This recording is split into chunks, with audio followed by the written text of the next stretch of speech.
I was living in a $39 a night motel room, eating cold beans straight from a can, when the knock came at 2 in the morning. The man at my door wore a $5,000 suit and knew my name. "Vernon Hutchins?" he asked. "Yeah, that's me. If you're here about money, I don't have any. Your ex-wife Melody doesn't know I'm here. But what I'm about to tell you will change everything you thought you knew about her cancer, your divorce, and why she really left you. My name is Vernon Hutchins. I'm 45 years old, and 6 months ago I had everything. A successful construction company, a house I built with my own hands, 2 beautiful kids, and a wife I'd loved since high school. Now I live in room 107 of the Sunset Valley Motel, where the walls are so thin I can hear my neighbor crying himself to sleep every night. Sometimes I wonder if he can hear me doing the same. The man in the expensive suit was still standing at my door, holding a leather briefcase that probably cost more than my monthly motel bill. Behind him, the parking lot's flickering neon light made shadows dance across his face. He looked like the kind of man who never had to sell his wedding ring to pay for someone else's medical bills. The kind of man my ex-wife said she wanted instead of me. "May I come in, Mr. Hutchins? What I have to show you shouldn't be discussed in a doorway." I looked around my pathetic room, the unmade bed, a hot plate on a card table, and boxes of my life stacked against the wall. Not exactly set up for visitors, but something in his eyes made me step aside. "5 minutes," I said, "then you need to leave." He walked in, set his briefcase on my bed, and turned to face me. "Mr. Hutchins, my name is Theodore Ashford. I'm a private investigator, and I've been hired by someone who cares about you very much. Someone who never believed the story your wife told." "Ex-wife," I corrected him, the word still bitter in my mouth. "Yes, of course. Your ex-wife Melody." He opened his briefcase and pulled out a thick manila folder. "Tell me, Mr. Hutchins, did you ever meet Dr. Harrison Vance before your wife's diagnosis? Her oncologist?" "No, she found him through a specialist referral. Said he was the best in Denver for ovarian cancer. Why?" Theodore pulled out a photograph. It showed Melody at what looked like a family barbecue, laughing with a man I recognized immediately. Dr. Vance. But this photo was dated 3 years ago, long before her diagnosis. "Dr. Harrison Vance is your ex-wife's second cousin, Mr. Hutchins, and he's been helping her plan something truly evil for the past 2 years." The room started spinning.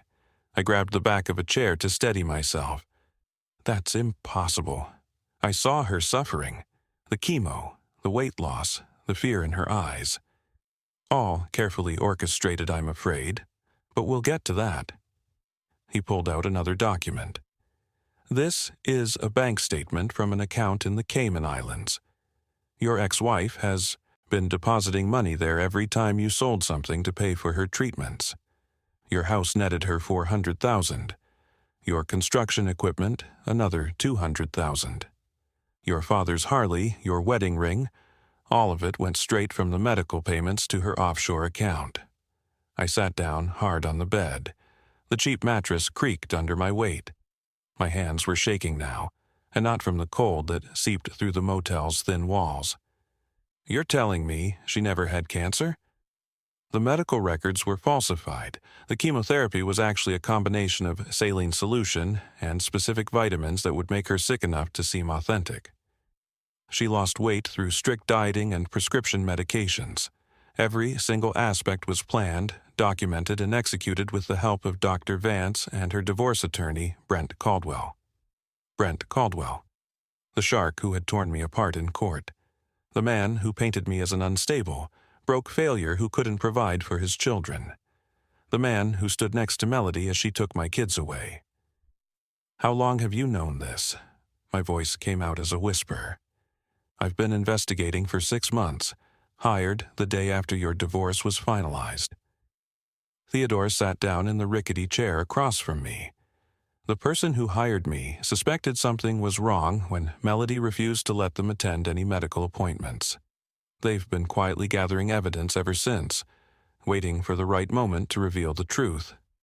"Who hired you?" Theodore smiled for the first time since entering my room. "Your father, Earl Hutchins, he never believed Melody was sick, Mr. Hutchins. He said, and I quote, 'My boy would give everything for family, but I'll be damned if I let him lose everything to a lie.'" The tears came then. Hot, angry tears that I'd been holding back for months. My father, who I'd pushed away when he offered help, who I'd been too proud to accept money from, had been fighting for me this whole time. Dad knew? He knew something was wrong. Your mother June helped too, following Melody when she said she was going to treatments. They documented everything. Your brother Dalton helped track the money trails. Your whole family has been working to save you, Vernon. You were never alone, even when you felt like you were. I thought about all those nights in this motel room, wondering if my kids Colton and Piper would ever forgive me for losing everything, for not being the father they deserved. I thought about Melody's cruel laugh when she told me she wanted a real man, how she'd taken my children and poisoned them against me, and all along it had been a lie. "What happens now?" I asked. Theodore stood up, straightening his suit. "Tomorrow morning at 9 a.m. the FBI will arrest Melody and Brent Caldwell on charges of fraud, conspiracy, embezzlement, and about a dozen other federal crimes. Dr. Vance has already confessed in exchange for a reduced sentence. Your children have been told the truth and are currently with your parents, waiting for you to come home." "Home? I don't have a home anymore." "Actually, you do." Theodore pulled out a deed. "Your father bought your house through a trust the day you sold it. He's been maintaining it, keeping your workshop exactly as you left it. He said you'd need it when this was all over." I stared at the deed with my address on it. The house I'd built with my own hands, where I'd raised my children, where I'd thought I'd grow old with Melody. It had been waiting for me all along. Why didn't anyone tell me sooner? We needed ironclad evidence. Your ex-wife was very careful, very smart. One wrong move and she would have disappeared with the money and possibly the children. We had to wait until we had everything documented, every crime proven beyond doubt. Theodore moved toward the door, then turned back. "Your father asked me to tell you something. He said you did exactly what he raised you to do. You put family first. You sacrificed everything for love. The fact that she exploited that doesn't make you weak, Vernon. It makes her evil. And evil only wins when good men stop fighting. Your fight isn't over. It's just beginning." As he reached for the door handle, I found my voice again. "Wait, you said someone knocked on my door and changed everything. But you haven't changed anything yet. You've just told me the truth." Theodore smiled again, broader this time. "Mr. Hutchins, the truth is the most powerful change agent in the world. In 12 hours, your ex-wife will be in federal custody. Your children will be back in your arms. Your business can be rebuilt, but most importantly, you'll know that your family never gave up on you. If that's not everything changing, I don't know what is." He opened the door to leave, then paused. "Oh, and Vernon, your father said to tell you that Chester Pike and your old construction crew have been turning down jobs for 6 months, waiting for you to come back. They never believed Melody either. Sometimes the family we choose is just as powerful as the family we're born into." The door closed behind him, leaving me alone in the room 107 with a truth that would reshape everything I thought I knew about the worst year of my life. Before everything fell apart, I had the kind of life other men envied. Not wealthy, but comfortable. Not famous, but respected. I ran Hutchins Construction in Denver, a company I'd built from nothing but a pickup truck and a toolbox my grandfather left me. We specialized in custom homes, the kind where every detail mattered. My hands had framed hundreds of houses, but the one I was proudest of was my own. I remember the morning everything was still perfect. It was a Thursday in March, and I woke up at 5:30 like always. Melody was still asleep beside me, her dark hair spread across the pillow. 20 years of marriage, and I still felt lucky watching her breathe. She'd left away a note on my nightstand like she did every morning. "Coffee's ready. Lunch is in the fridge. Love you, Vern. Downstairs, my son Colton was already at the kitchen table, 14 years old and built like I was at that age, all knees and elbows waiting for the rest of him to catch up. He was studying his playbook for spring football practice. Morning, Dad. Can you run plays with me later? After work, buddy. We'll throw the ball around until your arm gets tired.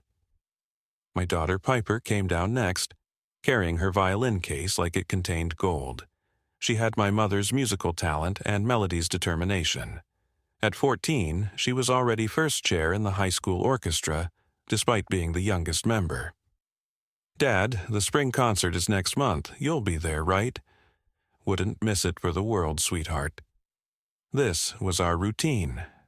Breakfast together, everyone talking over each other. Melody packing lunches while reminding us about dentist appointments and soccer practices. I'd kiss everyone goodbye and head to work, where my crew would already be loading trucks. Chester Pike, my foreman for 8 years, would hand me the day's schedule. Vernon, we got the Riverside property framing today and Mrs. Patterson wants to change her kitchen layout again. 3rd time this month? 4th, but who's counting? We'd laugh because that's what you did. You dealt with difficult clients and weather delays and lumber shortages, and you built something beautiful anyway. My crew was solid, 8 men who showed up early and stayed late when needed, men who took pride in doing things right the first time. My father, Earl Hutchins, would stop by the job site sometimes, 73 years old and still built like a linebacker. He'd run Hutchins Construction before me, back when everything was done with hand tools and sweat. He'd walk through my projects, running his hand along the framing, checking corners with his practiced eye.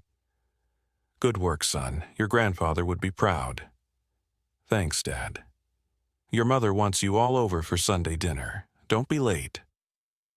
Sunday dinners at my parents' house were sacred. My mother, June, would cook enough food for an army. My brother Dalton would show up with his wife and 3 kids. We'd eat until we couldn't move, then sit on the back porch while the kids played in the yard. Dalton worked as a mechanic, had grease permanently embedded under his fingernails, but he could fix anything with an engine. Vern, you ever think about expanding? Maybe getting into commercial properties? Nah, I like knowing the families who'll live in what I build. It's personal, you know? Melody would help Mom with the dishes, their laughter drifting through the kitchen window. They'd been close since high school when I first brought her home. Mom had pulled me aside that night and said, "That one's special, Vernon. Don't mess it up." I hadn't. Or at least I thought I hadn't. The Tuesday that changed everything started like any other. Melody had been tired lately, complained about some stomach pain. I'd been after her to see a doctor, but she kept putting it off. Then she called me at work, crying so hard I could barely understand her. "Vern, I'm at the hospital. They found something. Can you come?" I left Chester in charge and drove to Denver General, breaking every speed limit. Found Melody in the oncology ward, still in a paper gown, mascara streaked down her cheeks. Dr. Harrison Vance stood beside her, tall and serious in his white coat. "Mr. Hutchins, your wife has stage 3 ovarian cancer. We'll need to start aggressive treatment immediately." The words hit like a sledgehammer to the chest. Cancer. The same thing that took my grandmother, my uncle, Melody's father. I sat down hard in the visitor's chair while Dr. Vance explained treatment options, survival rates, costs. The numbers blurred together. All I could focus on was Melody's hand in mine, trembling like a bird. In the parking garage afterward, she broke down completely. We sat in my truck while she sobbed against my chest, her fingers clutched in my work shirt. "I don't want to die, Vern. I want to see our kids graduate, get married, have babies. I want to grow old with you."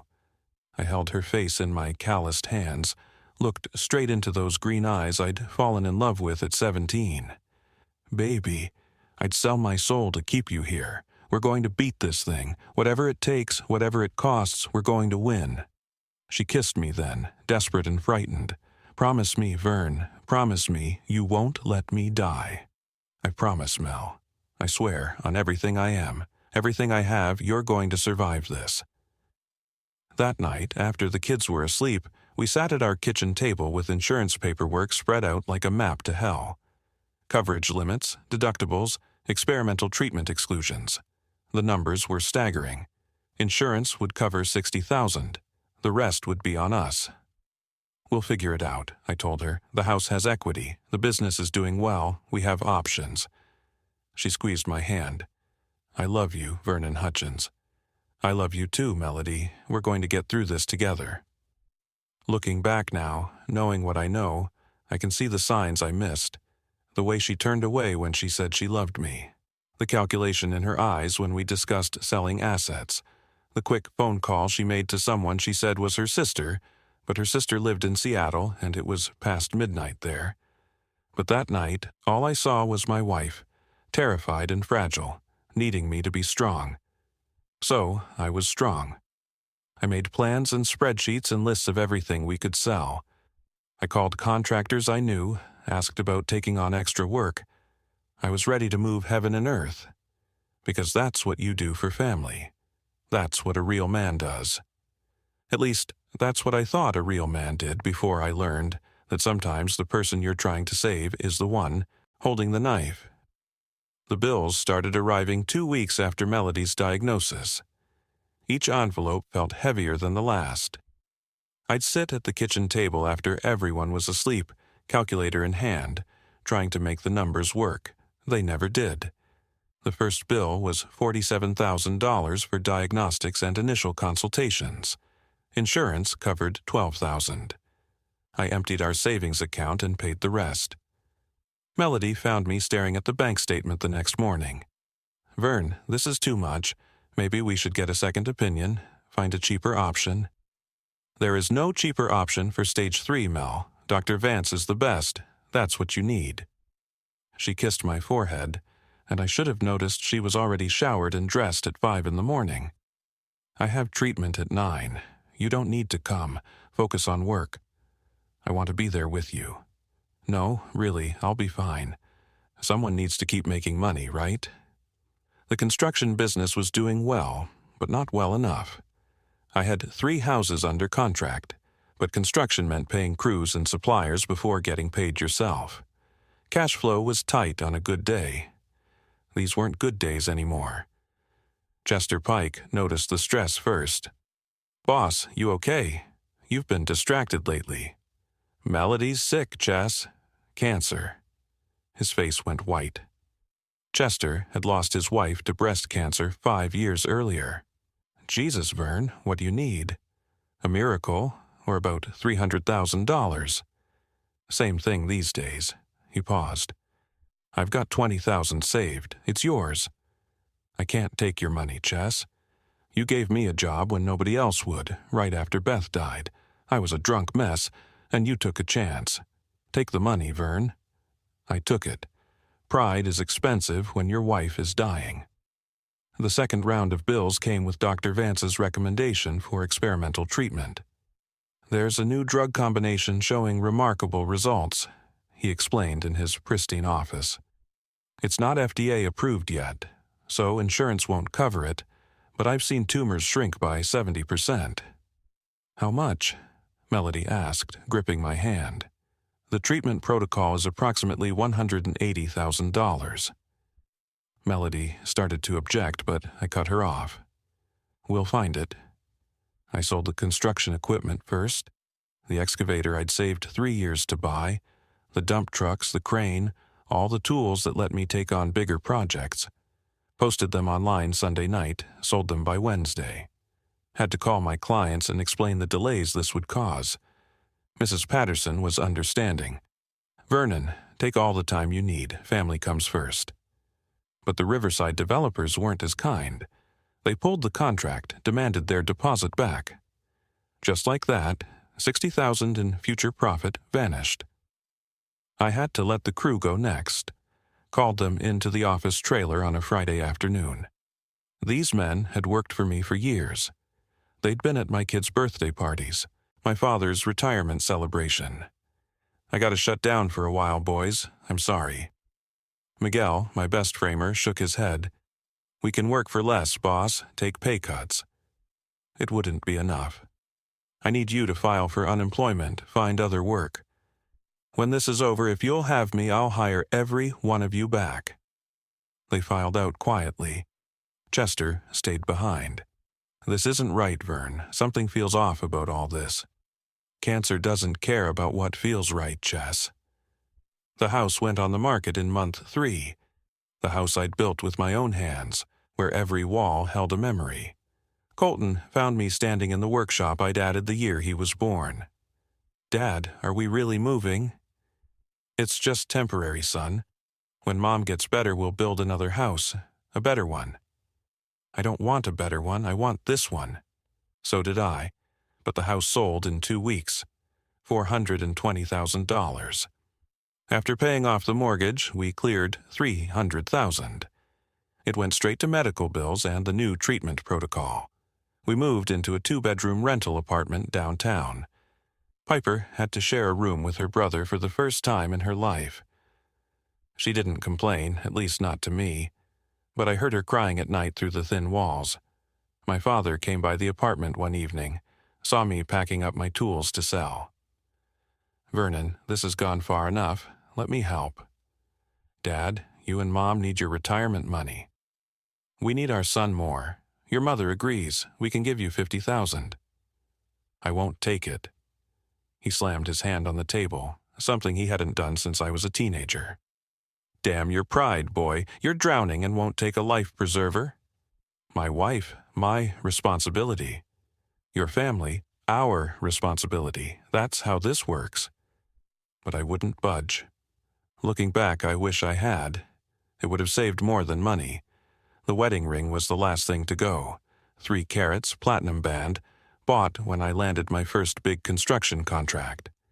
I'd promised Melody she'd never have to take it off.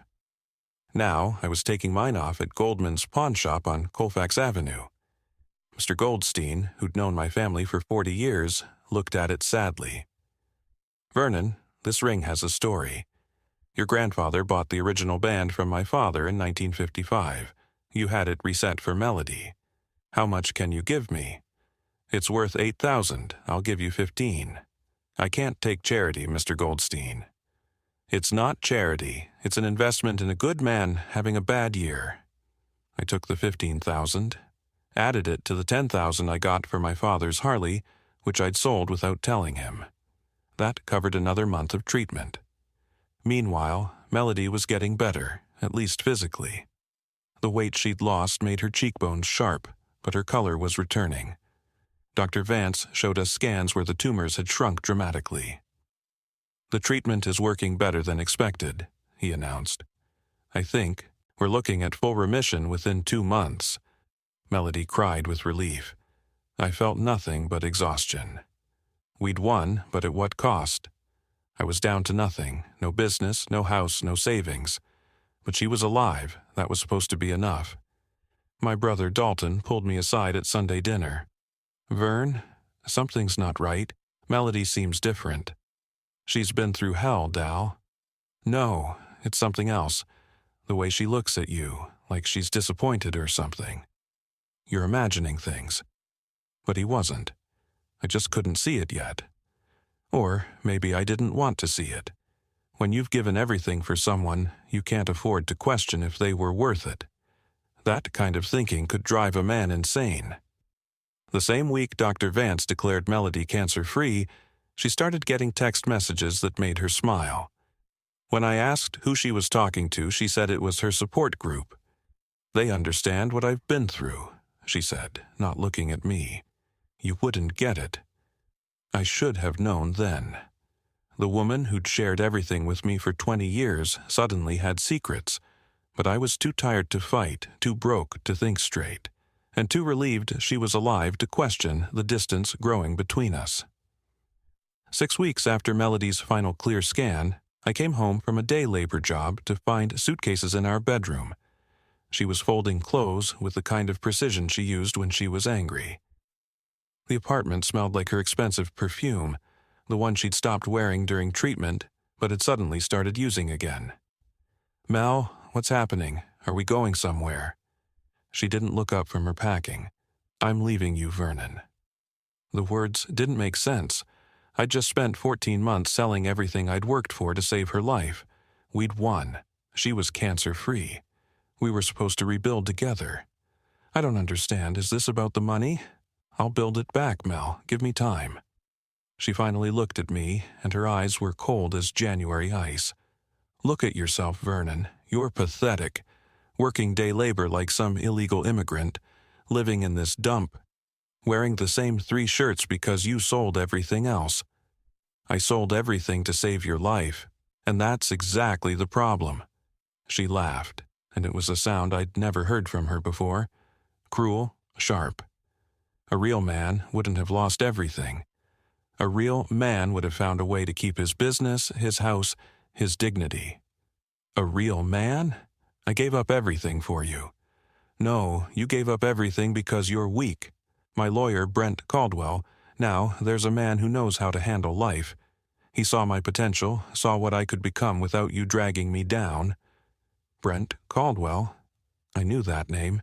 He was the divorce attorney with the billboard on I-25, the one that said, "Take him for everything he's worth." You're having an affair? It's not an affair when the marriage is already dead, Vernon. It died the day you sold our house, maybe before. I watched you scramble and beg for money, saw you groveling to that pawn shop owner, watched you fire your crew like a coward. It was disgusting. My hands were shaking now. I was trying to save your life. Well, congratulations. You saved it. And now I'm going to live it properly with someone who isn't a complete failure. The divorce papers were already drawn up. She handed them to me like she was giving me a work invoice. "Brent says you'll need to get your own lawyer, though I don't know how you'll afford one. I'm seeking full custody of the children, spousal support, and half of any future earnings from your construction business when you rebuild it. You can't take my kids, Melody. I can and I will. They need stability, Vernon, not a father who lives in motels and works under the table for cash." My brother Dalton arrived within an hour of my call. He found me sitting on the apartment steps, divorce papers still in my hand. He read through them, his face getting redder with each page. "This is insane, Vern. She can't do this. You saved her life." "Apparently, that makes me weak. We're fighting this. I'll call every lawyer in Denver if I have to. But lawyers cost money and I had none. Legal aid assigned me a public defender named Patricia Moss, fresh out of law school and overwhelmed with cases. She reviewed my financial documents with the enthusiasm of someone reading a grocery list. "Mr. Hutchins, you have no assets, no steady income, and you're living in a space that wouldn't meet custody requirements for 2 teenagers. Mrs. Hutchins has already moved into a 4-bedroom house in Cherry Creek with Mr. Caldwell. He's her divorce lawyer, and now her fiancé, according to these documents. It doesn't look good." The custody hearing was 3 weeks later. I wore my only suit, the one I'd kept for funerals. Melody showed up in designer clothes I'd never seen before, Brent Caldwell at her side like he'd already won. Judge Maureen Thornton presided. She was known for being fair, but strict about children's welfare. Melody testified first, painting a picture of me as unstable, financially irresponsible, possibly depressed. "He sold our family home without truly consulting me," she told the judge, tears perfectly timed. "He made reckless financial decisions that left our children without stability. I'm concerned about his mental state." When my turn came, I tried to explain. "Your Honor, I sold everything to pay for Melody's cancer treatment. The medical bills were over $300,000. "And where are those medical records?" Caldwell interrupted. "My client's health information is private, but I can assure the court she would have survived with standard treatment. Mr. Hutchins chose to pursue excessive measures that bankrupted the family unnecessarily." "Excessive? She had stage 3 cancer." Judge Thornton called for order. Then came the worst part. My children were brought in to testify. Colton wouldn't meet my eyes. Piper stared at her hands. "Would you prefer to live with your mother or father?" the judge asked. Colton's voice was flat, rehearsed. Mom's house is better for us. Dad can visit, but we need stability. Piper just nodded, tears streaming down her face. I wanted to scream that their mother had coached them, threatened them, but I had no proof. Patricia Moss didn't object to anything. She seemed defeated before we'd even started. The ruling was swift. Given Mr. Hutchins' current financial situation and living arrangements, I award full custody to Mrs. Hutchins.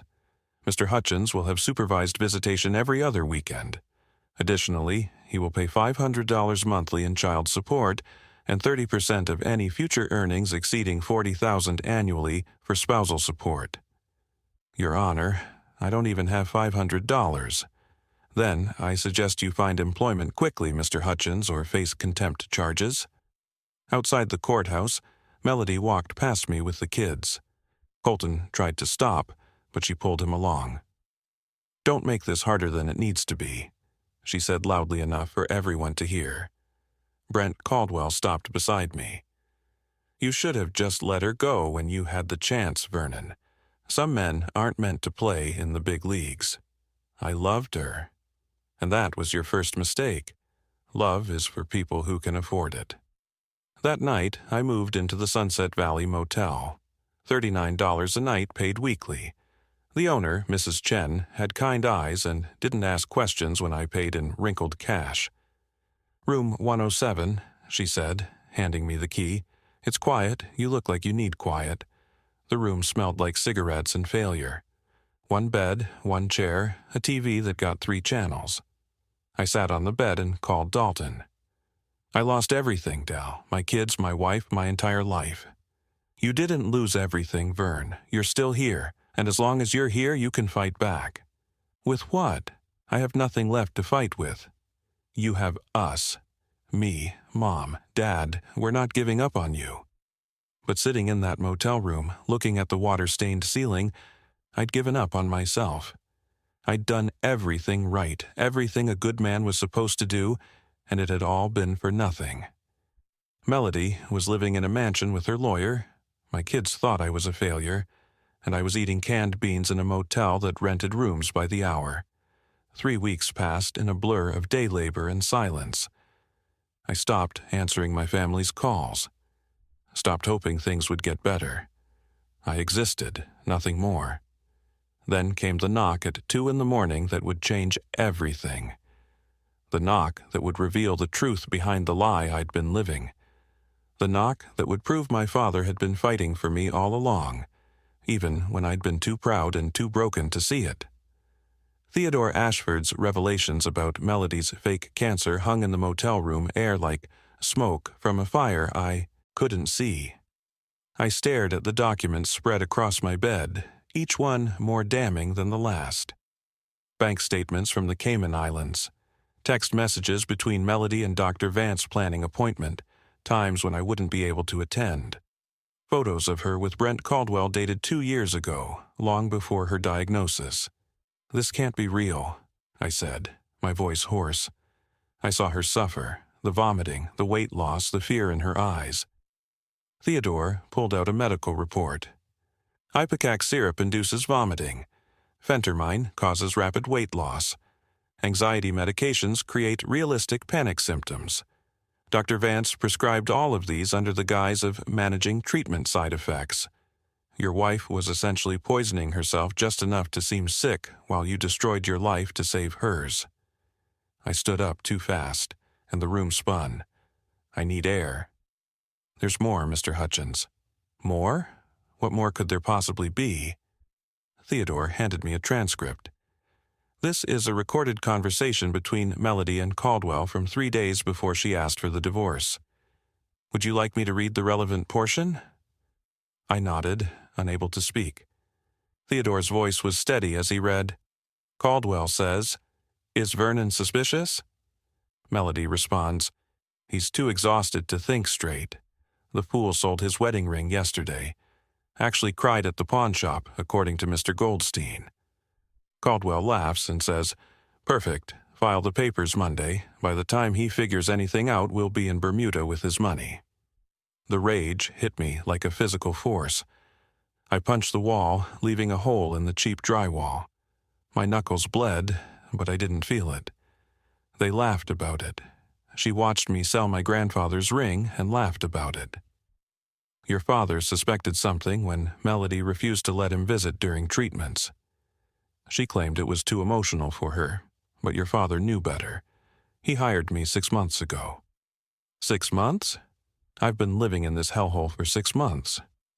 We needed ironclad evidence. Your ex-wife was very careful. One wrong move and she would have disappeared with the money and your children. We had to build an airtight case. Theodore pulled out his phone and showed me a video. It was Dr. Vance in what looked like an FBI interrogation room. "Dr. Harrison Vance," a voice off-camera stated, "you are confessing to medical fraud, insurance fraud, and conspiracy to commit financial fraud in exchange for a reduced sentence. Is that correct?" "Yes," Vance replied, his face pale and sweating. "Melody is my cousin. She came to me 2 years ago with this plan. She said her husband was getting boring, that she deserved better. She wanted out but needed money to start over. I told her it was insane, but she offered me 30% of whatever she collected. I have gambling debts. I needed the money." The video continued. "She never had cancer?" "Never. Every scan I showed Vernon was from other patients, edited with Melody's information. Every treatment was fake. The whole thing was an elaborate con." Theodore paused the video. There's 3 hours of his confession.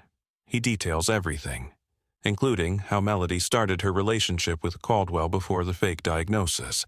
Caldwell actually gave her the idea after handling another client's divorce where the spouse had cancer. I sat back down on the bed, my head in my hands. My kids, oh God, my kids think I'm a failure. "About that," Theodore said, pulling out another document. "Your father has been meeting with them secretly. 2 weeks ago, he showed them some of this evidence. They know the truth now, Vernon." "What?" "Your son Colton called your father after finding his mother shredding documents. He knew something was wrong. Your father told them everything. They're at his house right now, waiting for you. But the custody order says I can't see them without supervision." Theodore smiled. "That custody order is about to become irrelevant. In approximately 4 hours, at 6 a.m., the FBI will arrest Melody and Brent Caldwell. The charges include medical fraud, insurance fraud, conspiracy, money laundering, and custodial interference. Dr. Vance was arrested yesterday and is currently in federal custody." "This is really happening?" "It's happening. Your father also wanted me to tell you something else." Theodore pulled out a deed. "He bought your house the day you sold it. Used a shell company to hide the purchase from Melody. It's been waiting for you." I looked at the deed, my address, the house I'd built with my own hands. "Dad bought my house? He also kept your business licenses current, maintained your contractor's insurance, and has been turning away clients who wanted to hire Hutchins Construction, telling them you'd be back soon." The tears came then. My father, who I'd pushed away out of pride, had been fighting for me this entire time. "There's one more thing," Theodore said. "Chester Pike and your construction crew have been meeting at your father's house every Sunday. They've been refusing other permanent jobs, doing day labor just like you, waiting for you to come back. Your father's been helping them financially when they've needed it." I couldn't speak. My throat felt closed with emotion. Theodore stood to leave. "Your father wanted me to give you this." He handed me car keys. "Your truck is in the parking lot. He's been maintaining it. There's also this." It was a business card for Theodore Ashford, private investigator. On the back, in my father's handwriting, "Son, a man isn't measured by what he loses, but by what he's willing to sacrifice for family. You sacrificed everything. Now let your family help you rebuild. No more pride. Just come home. Dad." "Mr. Hutchins," Theodore said at the door, "your ex-wife thought she broke you. She thought you were weak for giving everything to save her, but she never understood that your strength wasn't in what you owned. It was in what you were willing to lose for someone you loved. That's not weakness. That's the kind of strength most people will never have." After he left, I sat in the darkness of room 107 for an hour, processing everything. Then I got up, showered, put on my last clean shirt, and walked out to the parking lot. My truck was there, gleaming under the streetlight. Same crack in the windshield from where Colton had hit a baseball 2 years ago. Same coffee stain on the driver's seat from when Piper knocked over my mug rushing to get to school. I drove to my father's house as the sun came up. The entire family was on the front porch. Colton and Piper ran to the truck before I could even park. "Dad," Piper sobbed against my chest. "We're so sorry. Mom made us say those things in court. She said she'd send us to military school if we didn't." Colton, trying to be strong but failing, hugged me harder than he ever had. "I knew something was wrong, Dad.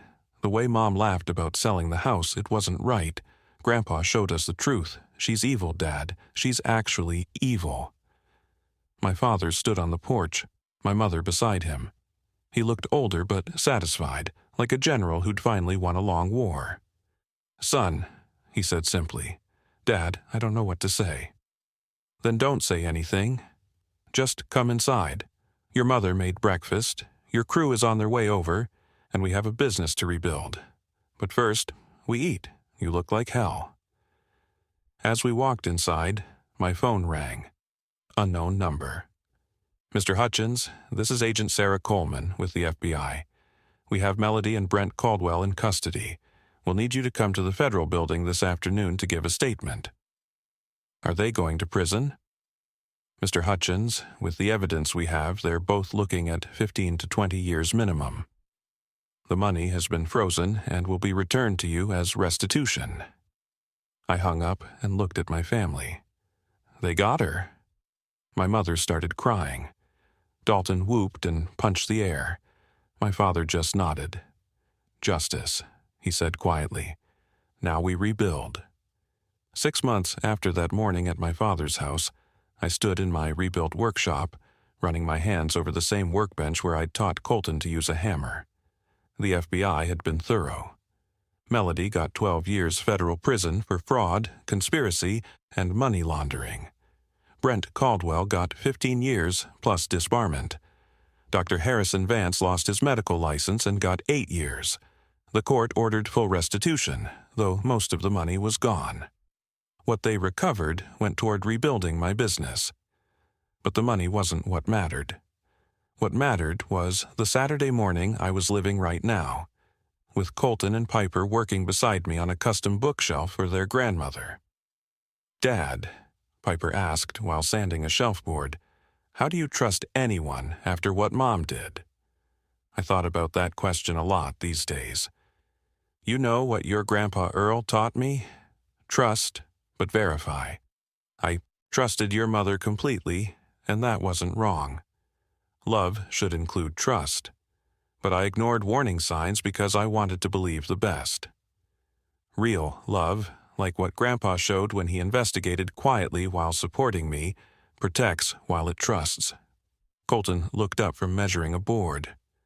"Do you hate her?" "No, son." "Hate would mean she still has power over me. I feel sorry for her. She had a family that loved her, a husband who would have died for her, and she threw it away for money that's now frozen in federal accounts. She'll spend the next 12 years in a cell, thinking about that choice." Chester Pike walked into the workshop with coffee and donuts. He'd been the first one back when I reopened Hutchins Construction. The whole crew returned within a week. We were smaller now, but stronger. Every client who'd left came back with apologies and new contracts. "Vernon, Mrs. Patterson wants to know if you can build her a guest house. Says she'll wait as long as it takes to get you specifically. Tell her we'll start next month." My father appeared in the doorway, still checking my work after all these years, but now I welcomed it. His vigilance had saved me when I couldn't save myself.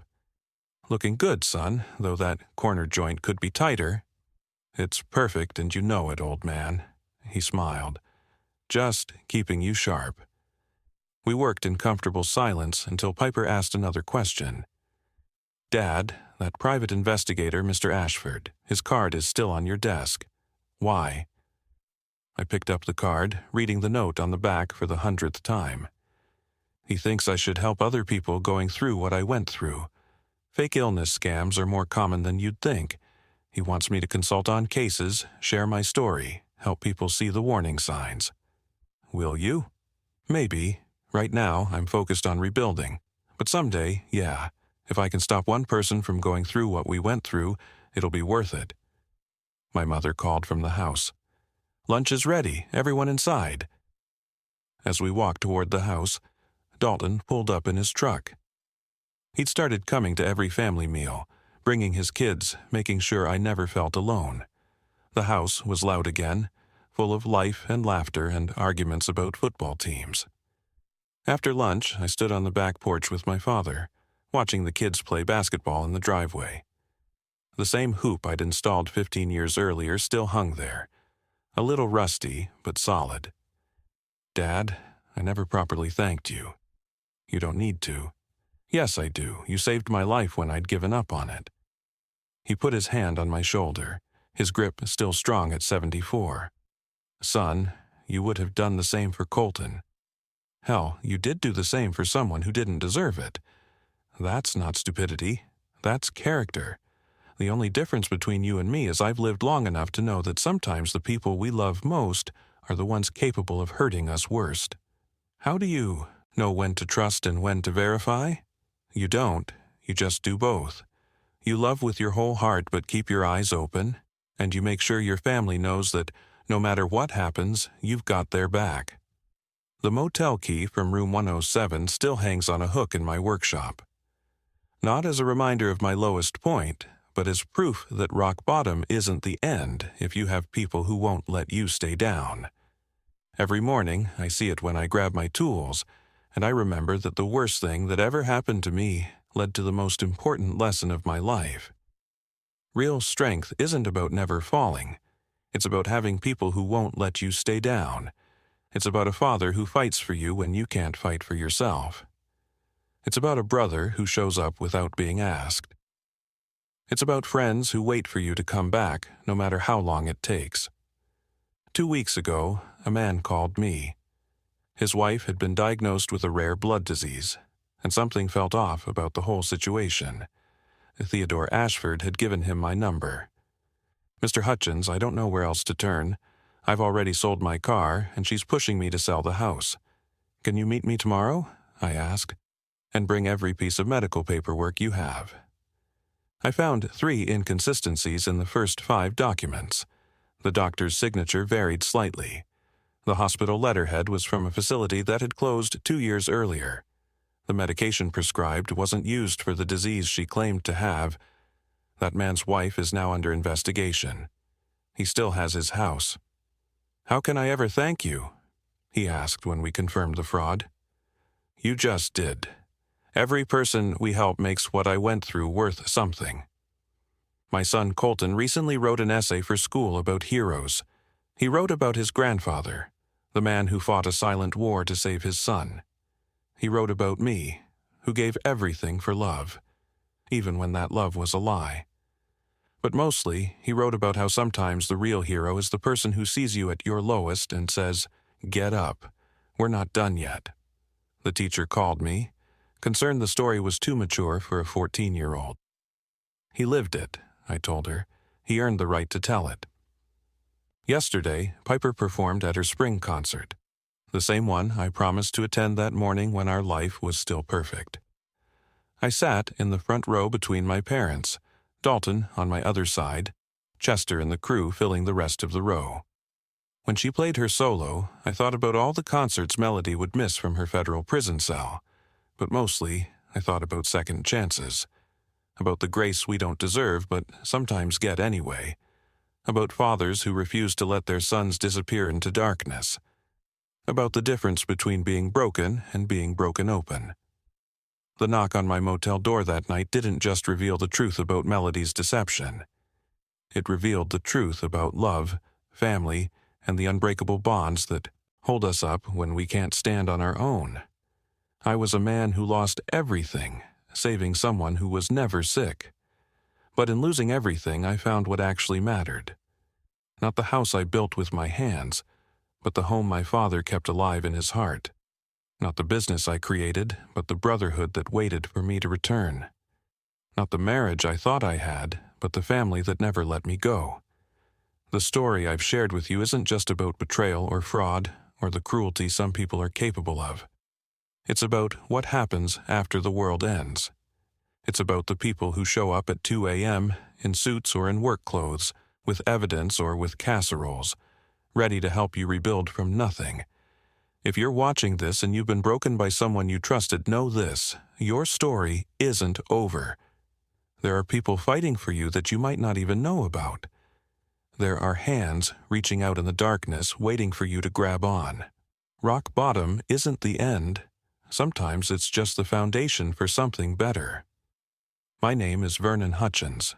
I'm a construction worker, a father, a son, and a survivor of the worst betrayal imaginable. But I'm still here, still building, still trusting, but now verifying too. And that knock on my motel door? It wasn't just someone coming to tell me the truth. It was life itself, refusing to let me give up, refusing to let Melody's cruelty be the end of my story. It was my father's love, wearing a suit and carrying evidence, reminding me that family isn't about blood or marriage certificates. It's about who shows up when you're eating cold beans in a motel room and says, "Time to come home, son. We've got work to do." Thank you for listening to my story. If it resonated with you, if you know someone who needs to hear that surviving betrayal is possible, please share this video. Leave a comment about your own experiences with family, trust, and rebuilding. And subscribe to this channel for more stories of ordinary people facing extraordinary challenges and finding their way back to the light. Remember, you're never as alone as you think you are. Someone, somewhere, is fighting for you. Sometimes they're wearing a $5,000 suit and carrying evidence. Sometimes they're your father, who never stopped believing in you. Sometimes they're yourself, future you, who knows that this isn't where your story ends.